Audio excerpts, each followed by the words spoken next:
আল্লাহ সুবহানাহু ওয়া তাআলার মহান দরবারে লাখো শুকরিয়া আদায় করছি, যিনি আমাদেরকে প্রত্যেক জুমার নামাজকেও সালাতুল জুমা আদায় করার জন্য মসজিদে আসার তৌফিক দান করলেন। এজন্য বলি আলহামদুলিল্লাহ।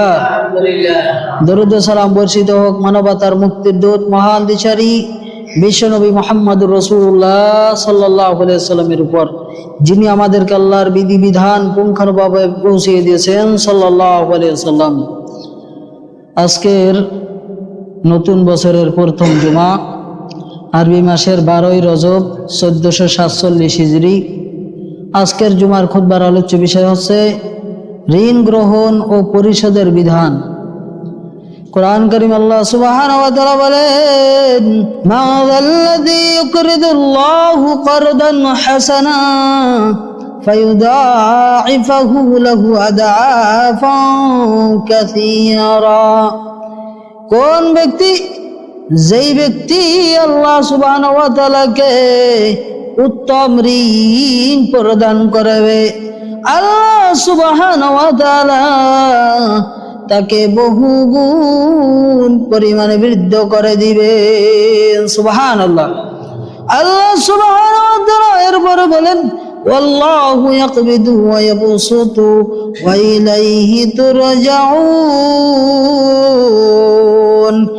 আর আল্লাহ সুবহানাহু ওয়া তাআলা রিজিক বৃদ্ধি করে দেন, আর কারো রিজিক সংকীর্ণ করে দেন। ওয়া ইলাইহি তুরজাউন। আর তার কাছেই তোমাদের প্রত্যাবর্তন স্থল। এজন্য আমাদেরকে আল্লাহর কাছে উত্তম ঋণ দিতে হবে। আল্লাহকে উত্তম ঋণ দিতে হবে। আল্লাহকে উত্তম ঋণ দিতে বলতে কি বোঝানো হয়েছে? মানে কর্জে হাসানা। এই কর্জে হাসানা হচ্ছে নেককার ব্যক্তিদেরকে, মানুষদেরকে, প্রতিবেশীকে অথবা আমার ভাইকে উত্তম ঋণ দিতে হবে। যেই ঋণের মধ্যে কোনো ঋণের মধ্যে কোনো সুদ থাকবে না, কোনো এর মধ্যে কোনো দুই নম্বরিতে থাকবে না, থাকবে এভাবে নিঃস্বার্থে আল্লাহর সওয়াব লাভের উদ্দেশ্যে কি করতে হবে? মানুষকে ঋণ দিতে হবে। কোনো সুদের এর সাথে কোনো সংযোগ থাকতে পারবে না, পারবে? তাই ঋণ গ্রহণের বিধান সম্পর্কে আমাদের প্রথমে জানতে হবে। ঋণ গ্রহণ এর বিধান হচ্ছে, এটা হচ্ছে সুন্নাহ। রাসূল সাল্লাল্লাহু আলাইহি সাল্লাম নিজে ঋণ গ্রহণ করেছেন এবং তিনি ঋণ থেকে আল্লাহর কাছে আশ্রয় প্রার্থনা করেছেন। নবী সাল্লাল্লাহু আলাইহি সাল্লাম দোয়াও শিক্ষা দিয়ে দিয়েছেন কিভাবে ঋণ থেকে মুক্তি পাওয়া যায়। অতএব ঋণের আদান প্রদান এটা কি বৈধ, এতে কোনো অসুবিধা নাই। তবে ঋণের মধ্যে যে দুই নম্বরই যেগুলো রয়েছে এগুলো করা যাবে না। যাবে? যাই হোক, এই ঋণটাকে আমাদেরকে ব্যবসা মনে করা যাবে না। যাবে, আমাদেরকে মনে করতে হবে সহযোগিতা। কাউকে যদি আমরা টাকা পয়সা ঋণ দেই বা কোনো কিছু ঋণ দেই, এটাকে কখনো ব্যবসার উদ্দেশ্যে দেওয়া যাবে না। দিতে হবে কি উদ্দেশ্য করে? সহযোগিতা করার উদ্দেশ্য করে। কখনো ব্যবসা করার উদ্দেশ্যে দেওয়া যাবে না। যাবে? আজকের বর্তমান সমাজে মানুষেরা ঋণ দেয়, টাকা পয়সা দেয় ব্যবসার উদ্দেশ্য করে, যে এই টাকা দিলে এই টাকার মাধ্যমে আমি কিছু অংশ টাকা পাবো, এই উদ্দেশ্য করে দেয় কিনা? এগুলো জায়েজ নেই। এগুলো হচ্ছে কি সম্পূর্ণ হারাম। আজকের বর্তমান সমাজে অনেক মানুষ টাকা চাইলে বলে টাকা নাই, টাকা দেবে না সেই জন্য বলে টাকা নেই। তারপর দুই একদিন পরে বলে যে হ্যাঁ আমি টাকা জোগাড় করতে পেরেছি, যে তুমি হাজারে কত টাকা দিতে পারো অথবা শতে কত টাকা দিতে পারবা একদিন দেরি হইলে। এগুলো ইসলামে জায়েজ করে না, করেছেন? অতএব সাবধান। এই নির্দিষ্ট অংশে যে টাকাটা বেঁধে দেওয়া হয় এটা হচ্ছে সুদ। আর এক্ষেত্রে আরো একটা বিষয়, যদি সে নির্দিষ্ট করে দেয় নাই যে এত টাকা তোমাকে দিতে হবে, কিন্তু সে খুশি হয়ে দিতে গেছে, এটাও গ্রহণ করা জায়েজ না। এটাও গ্রহণ করা কি জায়েজ নেই। অতএব সাবধান হতে হবে। উপরটাও কোনো গ্রহণ করা যায়। এ বিষয়ে সামনে আলোচনা আসতেছে ইনশাআল্লাহ। এজন্য আমাদেরকে ঋণ গ্রহণের সতর্কতা থাকতে হবে।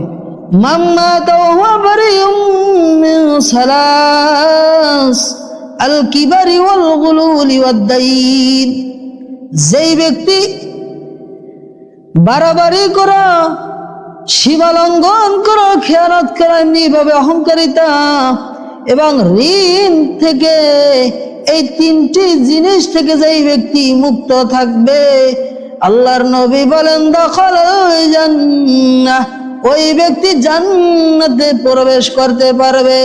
সুবহানাল্লাহ। এজন্য আমাদেরকে ঋণের ক্ষেত্রে, ঋণ গ্রহণের ক্ষেত্রে খুব সতর্কতা অবলম্বন করতে হবে, ঠিক কিনা?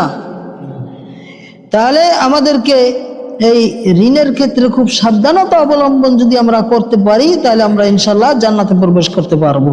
নবী সাল্লাল্লাহু আলাইহি ওয়াসাল্লাম ঋণ ক্ষেত্রে খুব সাবধানতা অবলম্বন করেছেন, জোর তাকিদ করতেন। কোনো ব্যক্তি যদি মৃত্যুবরণ করত, ওই মৃত্যুবরণ করার পরে দাফন করার পূর্বেই তার ঋণটা পরিশোধ করে দেওয়ার জন্য রাসূল সাল্লাল্লাহু আলাইহি ওয়াসাল্লাম তাকিদ করতেন। এজন্য আমাদেরকে কি করতে হবে? ঋণ পরিশোধ করে দিতে হবে। যার যতটুকু সম্ভব ঋণ পরিশোধ করার জন্য চেষ্টা করতে হবে। আমাদের সমাজে অনেক মানুষ আছে যারা 5 টাকা, 10 টাকা, 20 টাকা, 50 টাকা এরকম মানুষে পায়, খুব সামান্য টাকা, কিন্তু এটা হিসাব করে না যে আমার ওই টাকাটা তো ওই ব্যক্তি পায়, এটা আমার কাছে ওই ব্যক্তি পাও না, অতএব আমাকে সেই টাকাটা দিয়ে দেওয়া দরকার। যখন ওই ব্যক্তি টাকা না দেওয়া অবস্থায় মারা যায়, তখন জানাজার সামনে দাঁড়িয়ে তার আপনজন যারা রয়েছে তারা বলে যে আমার আপন বাবা হোক, ভাই হোক, অমুক ব্যক্তি যেই হোক, বলে ইনি আপনাদের কাছে যদি কোনো টাকা পয়সা, ঋণ দেনা যদি থেকে থাকে, আপনাদের সাথে সম্পৃক্ত থাকে, তাহলে সেই টাকাটা কি সম্পর্কে আমাদেরকে জানাবেন, আমরা সেই টাকাটা পরিশোধ করে দেওয়ার চেষ্টা করব। আর যদি তার কাছে কেউ যদি টাকা পান, সেটা কি করবে? সেটা দিয়ে দেওয়ার জন্য চেষ্টা করবে, এইভাবে বলার চেষ্টা করে। কিন্তু যারা জানাজার নামাজে দাঁড়িয়ে আছে, তাদের মধ্যে কেউ আছে 5 টাকা পায়, কেউ 10 টাকা পায়, কেউ 50 টাকা পায়, তারা লজ্জায় বলে না যে আমি 50 টাকা পাই, আমি 20 টাকা পাই। তার অন্তরে সেই দাগটা থাকে কি থাকে না? এমতো অবস্থায় তাকে দাফন করে দেওয়া হয়। তাইলে ঋণ থাকার কারণে ওই ব্যক্তির কবরে শাস্তি হবে কি হবে না? অবশ্যই শাস্তি হবে। এজন্য ঋণের ক্ষেত্রে খুব সাবধানতা অবলম্বন করতে হবে যে 5 টাকা, 3 টাকা, 2 টাকা, 10 টাকা, 20 টাকা, 50 টাকা খুব কম পরিমাণে, কম, এটা আমি তাড়াতাড়ি দেওয়ার চেষ্টা করি। যদি তাড়াতাড়ি না দেওয়ার চেষ্টা করি, আমি এই অবস্থায় মারা যাই, তাদের এই আপনজন তারা টাকা দিবে না, আর যারা প্রাপ্য আমার কাছে পায় তারাও তো শরমে বলবে না। কি অবস্থা হয়ে যায় চিন্তা করেন। আর যাদের 500 টাকা, 1000, 5000, 10,000 এরকম এর চেয়েও বেশি যদি থাকে, তাহলে তারা বাধ্য হয় বলতে হয় যে আমি তার কাছে টাকা পাই, এটা বাধ্য হয় বলে। কিন্তু সামান্য 50 টাকা, 20 টাকা, 100 টাকা এটা বলতে চায় না, কারণ সামান্য টাকা এটা কি বলবো, এটা লজ্জা শরমের ব্যাপার, এই উদ্দেশ্য করে সে বলে না। কিন্তু সেই ব্যক্তি তো তার কাছে টাকা প্রাপ্য। এজন্য মৃত্যুর পূর্বেই আমাদের সামান্য খুচরা টাকা হলেও এগুলো পরিশোধ করে দিয়ে আমাদের সাবধান হয়ে যাওয়া দরকার, কি দরকার নয়? নবী সাল্লাল্লাহু আলাইহি সাল্লাম খুব গুরুত্ব দিয়েছেন এবং বলেছেন যে শহীদ ব্যক্তি, যেই ব্যক্তির বিনা হিসেবে জান্নাত, ওই ব্যক্তিও জান্নাতে যেতে পারবে না যদি না তার কি থাকে, ঋণের জন্য আটকে থাকে। ঋণের কারণে শহীদ ব্যক্তিও জান্নাতে যেতে পারবে না। আর যদি তার ঋণের এরকম আটকা না থাকে, তাহলে সে বিনা হিসাবে কি করতে পারবে? জান্নাতে যেতে পারবে। এজন্য আমাদেরকে ঋণের ব্যাপারে খুব সাবধান হতে হবে, নাহলে কোনো কাজে আসবে না। আসবে এমনি ভাবে ঋণ প্রদানের কি কি ফজিলত, এগুলো আমাদের জেনে নেওয়া দরকার কিনা? অনেক মানুষ ঋণ চাইলে ঋণ দিতে চায় না, টাকা পয়সা দিতে চায় না, কিন্তু বিভিন্ন অজুহাত দেখিয়ে দেয়। আর যেই ব্যক্তি টাকা পয়সার সাথে সুদ দিতে পারবে, ওই ব্যক্তিকেই কি করে? টাকা পয়সা দেয়। অতএব এই দিক থেকে খুব সাবধানতা অবলম্বন করতে হবে। তাহলে ঋণ দেওয়ার কি ফজিলত, এটা আমাদেরকে জেনে নিতে হবে। নবী সাল্লাল্লাহু আলাইহি সাল্লাম ঋণ দেওয়ার প্রতি খুবই গুরুত্ব দিয়েছেন। ঋণ দেওয়ার যে ফজিলতগুলো রয়েছে, তার মধ্যে একটা ফজিলত আছে কি? ঋণ দান এটা সাদাকার ন্যায় মর্যাদাপূর্ণ।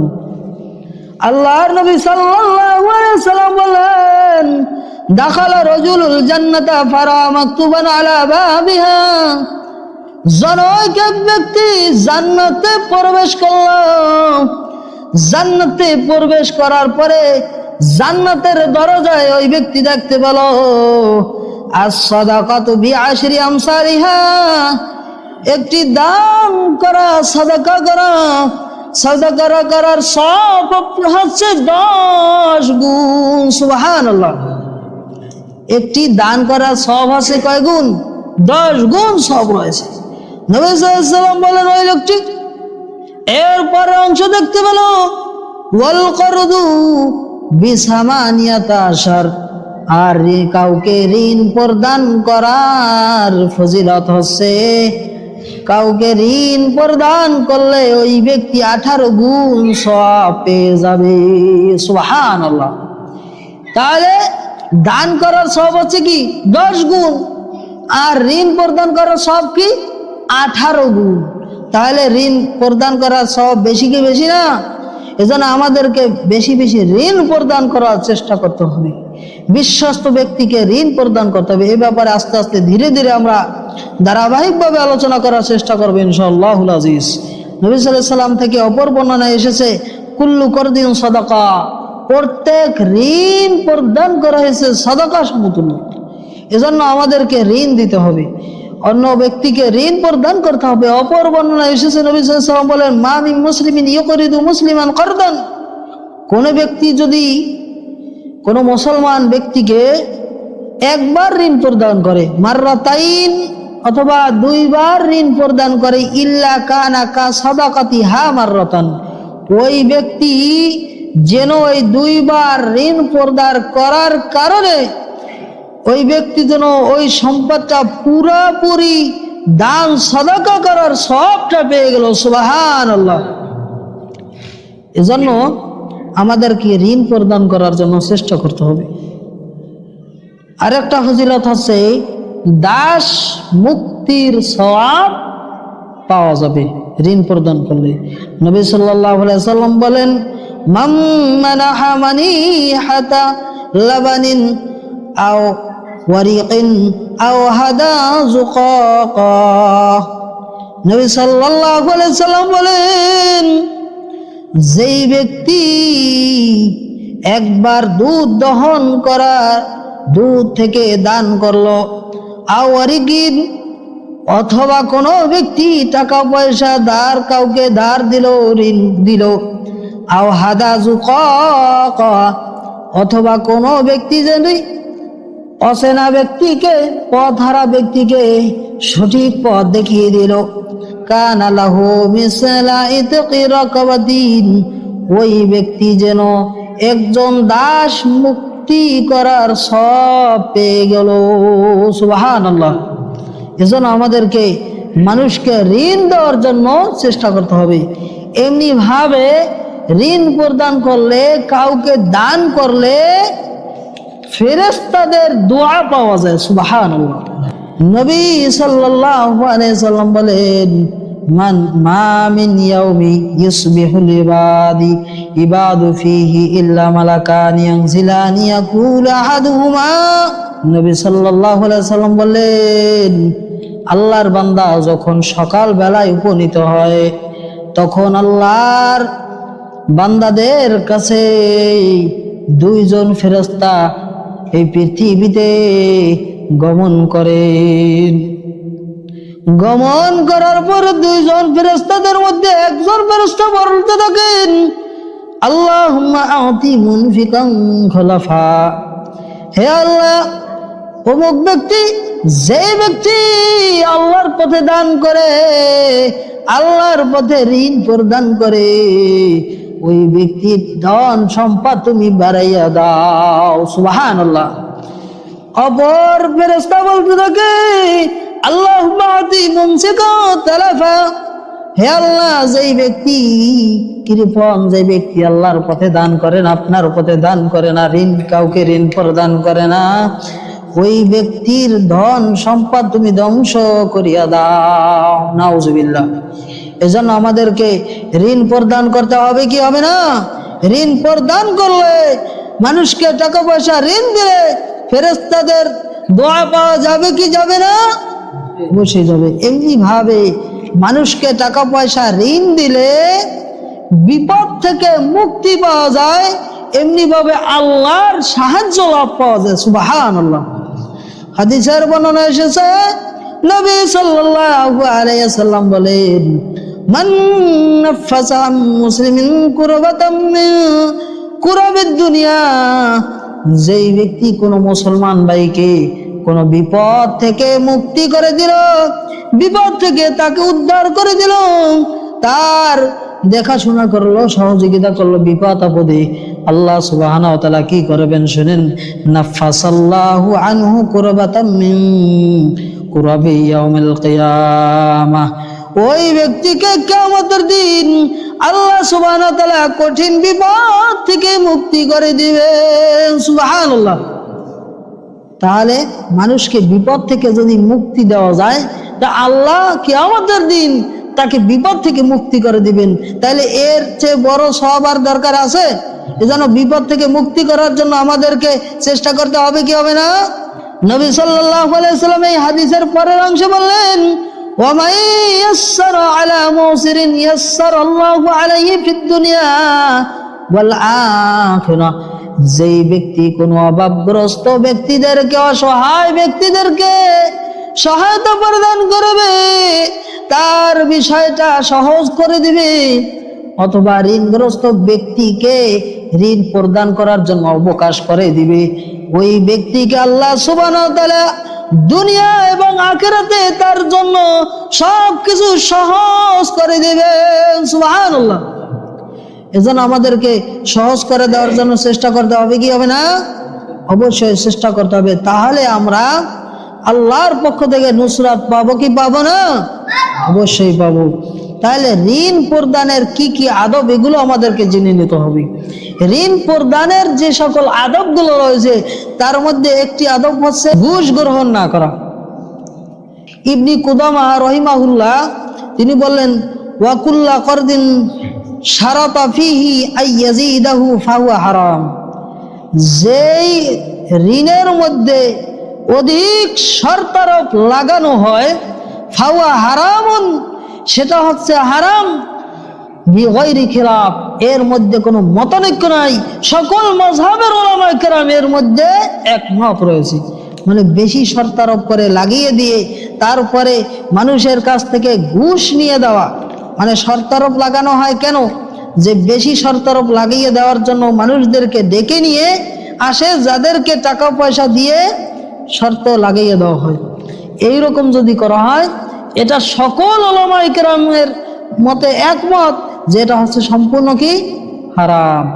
এমনি ভাবে হাদিসের বর্ণনায় রয়েছে, বিভিন্ন আসার থেকে পাওয়া যায় যে উবাই ইবনে কাব, এমনি ভাবে আব্দুল্লাহ ইবনে মাসউদ রাদিয়াল্লাহু তাআলা আনহু, এমনি ভাবে আব্দুল্লাহ ইবনে আব্বাস রাদিয়াল্লাহু তাআলা আনহুমা, এই সকল সাহাবায়ে কেরামদের মতে আন্নাহুম নাহাউ আন করদিন জাররা মানফা, তারা নিষেধ করতেন যে ঋণ গ্রহণের ক্ষেত্রে, ঋণ প্রদানের সময় যেন মুনাফা, অতিরিক্ত কোনো উপঢৌক না প্রদান করা হয়।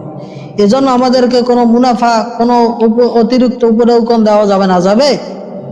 এজন্য উপঢৌকন দেওয়ার কোনো সুযোগ নেই। এজন্য হাদিসের বর্ণনা এসেছে, আবু বুরদা ইবনে আবু মুসা রহিমাহুল্লাহ বলেন, আমি একবার মদিনায় আব্দুল্লাহ ইবনে সালামের সাথে সাক্ষাৎ করলাম। এমত অবস্থায় তিনি আমাকে বললেন, ইন্নাকা বি আরদি ফিহার রিবা ফাশ, হে অমুক, তুমি তো এমন অঞ্চলে বসবাস করতেছ যেই অঞ্চল হচ্ছে সুদে পরিপূর্ণ এলাকা, যেই এলাকাটায় মানুষেরা অধিক সুদ গ্রহণে অভ্যস্ত। এরপর তিনি বলেন, ইদা কান লাকা আলা রজুলিন হক, যদি কোনো ব্যক্তির কাছে তুমি কোনো অধিকার থাকে, তুমি কারো কাছ থেকে যদি কোনো কিছু প্রাপ্য পেয়ে থাকো, যদি পাওয়ার মতো থাকে, কারো কাছ থেকে যদি সম্পদ গ্রহণের অধিকার থাকে বা কারো কাছ থেকে কোনো সম্পদ যদি গ্রহণ করো, তখন সেই ক্ষেত্রে ফাআহদা ইলাইকা, যদি তোমাকে তারা দিতে চায় হাদিয়া হিসেবে, উপহার হিসেবে, হিমলা তাবনিন, যদি তোমাকে এক বোঝা খড় দিয়ে দেয়, অথবা আও হিমলা শাইরিন, অথবা যদি তোমাকে তারা উপঢৌকন হিসেবে, উপহার হিসেবে তোমাকে যদি তারা এক বোঝা জব দিয়ে দেয়, অথবা আও হাবলা কত্তিন, অথবা যদি এক আটি ঘাস দিয়ে দেয় তোমাকে, কোনো খাবার বা কোনো কিছু উপহার হিসেবে, উপঢৌকন হিসেবে দিয়ে দেয়, ফালা তাখুযুহু ফাইন্নাহু রিবা, অতএব এই ক্ষেত্রে কি তুমি সাবধান হয়ে যাবে, তুমি সেই উপঢৌকন গ্রহণ করবে না, কেননা এটা হচ্ছে সুদ। অতএব আমাদের সমাজে এইটা আছে যে অনেক দিন পর্যন্ত তার টাকা পয়সা অথবা একটা সম্পদ রেখে দিলাম, সেই জন্য উপহার হিসেবে কিছু টাকা দিয়ে দেয়, দেয় কি দেয় না, এটাও গ্রহণ করা যাবে না। এই কথাটাও হাদিসে বলা হয়েছে, এই উপহারটা হচ্ছে সুদের অন্তর্ভুক্ত। অতএব এইগুলো কাজ আমাদেরকে করা যাবে না, যাবে, সাবধান হতে হবে। এমনি ভাবে অক্ষম ঋণ গ্রহীতার প্রতি কঠোর না হওয়া, অক্ষম ঋণ গ্রহীতার প্রতি কঠোর হওয়া যাবে না। নবী সাল্লাল্লাহু আলাইহি ওয়াসাল্লাম বলেন, মা তালাবা হাক্কান, যেই ব্যক্তি তার যে সম্পদ নেবার জন্য তাগাদা দেয়, ফাল ইয়াতলুবহু ফি আফাফিন, আর এই ক্ষেত্রে সেই ব্যক্তি যেন বিনীতভাবে তার কাছে সেই তাগাদা দেয়। নবী সাল্লাল্লাহু আলাইহি ওয়াসাল্লাম বলেন, ওয়াফিন আও গায়রা ওয়াফিন, এতে ঋণ আদায় হোক বা না হোক, উভয় ক্ষেত্রেই যেন বিনীতভাবে যেন তাগাদা দেয়।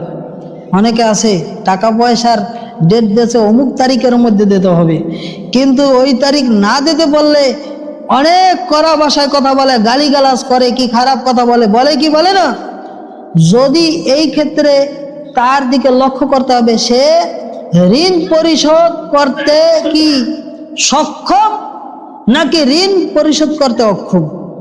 যদি সেই ব্যক্তি ঋণ পরিশোধ করতে অক্ষম হয়, তাহলে যতক্ষণ না পর্যন্ত সেই ব্যক্তি সক্ষম হয় ততক্ষণ পর্যন্ত তাকে সুযোগ দেওয়ার চেষ্টা করতে হবে। ওয়াইন কানা যু উসরাতিন ফানাযিরাতুন ইলা মাইসরা, যেই ব্যক্তি অক্ষম, ঋণ পরিশোধ করতে অক্ষম, সেই ব্যক্তিকে তোমরা সক্ষম হওয়া পূর্ব পর্যন্ত তাকে অবকাশ দিয়ে দাও। আল্লাহ সুবহানাহু ওয়া তাআলা বলেন, ওয়া ইন তাসাদদাকু খায়রাল লাকুম, যদি সম্ভব হয় তাহলে তুমি তাদেরকে মাফ করে দাও, এটাই তোমার জন্য কল্যাণকর।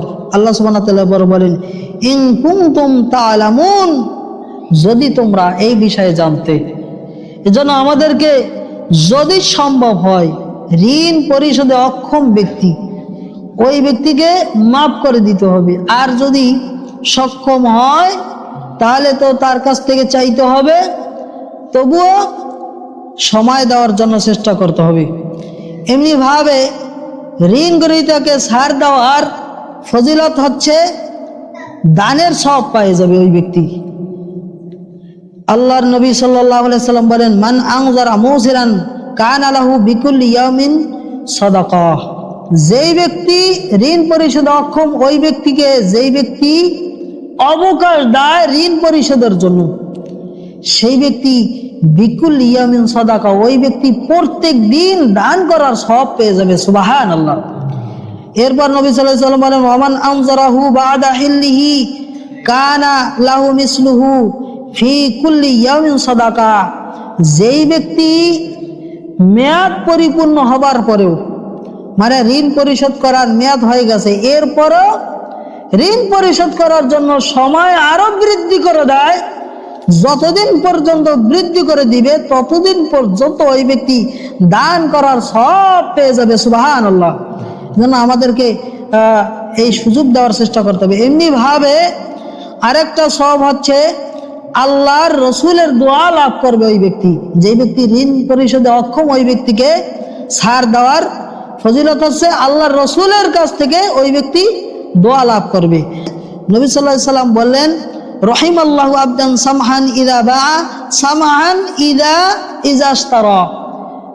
আল্লাহ সুবহানাহু ওয়া তাআলা তার প্রতি রহম দান করুন যেই ব্যক্তি ক্রয়ের সময় সহনশীল হয়, বিক্রয় করার সময় সহনশীল হয়। সামহান ইদাক্তাদা, যেই ব্যক্তি ঋণ গ্রহণের সময় যেই ব্যক্তি সহনশীল হয়, ওই ব্যক্তিকে আল্লাহ সুবহানাহু ওয়া তাআলা রহমত বর্ষণ করুন। এই জন্য আমাদেরকে ঋণ গ্রহণের সময়ও যেন আমাদেরকে ছাড় দেওয়ার চেষ্টা করতে হবে।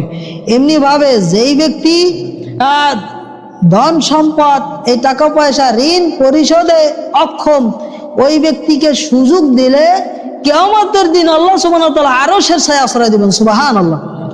নবী সাল্লাল্লাহু আলাইহি ওয়াসাল্লাম বলেন, মান আনজারা মুসিরান আও ওয়াদাআ লাহু, যেই ব্যক্তি ঋণের ক্ষেত্রে যেই ব্যক্তি সুযোগ করে দেয়, সময় বাড়িয়ে দেয়, অবকাশ দেয়, আও ওয়াদাআ লাহু, অথবা ঋণটাকে মাফ করে দেন, আদাল্লাহুল্লাহু ইয়াউমাল কিয়ামাহ, কিয়ামতের দিন আল্লাহ সুবহানাহু ওয়া তাআলা তাকে ছায়া প্রদান করবেন, তাহতা দিল্লি আরশিহি, আরশের ছায়া আশ্রয় প্রদান করবেন। ইয়াউমা লা জিল্লা ইল্লা জিল্লুহু, যেই দিন তার ছায়া ছাড়া আর কোনো ছায়া থাকবে না। সুবহানাল্লাহ।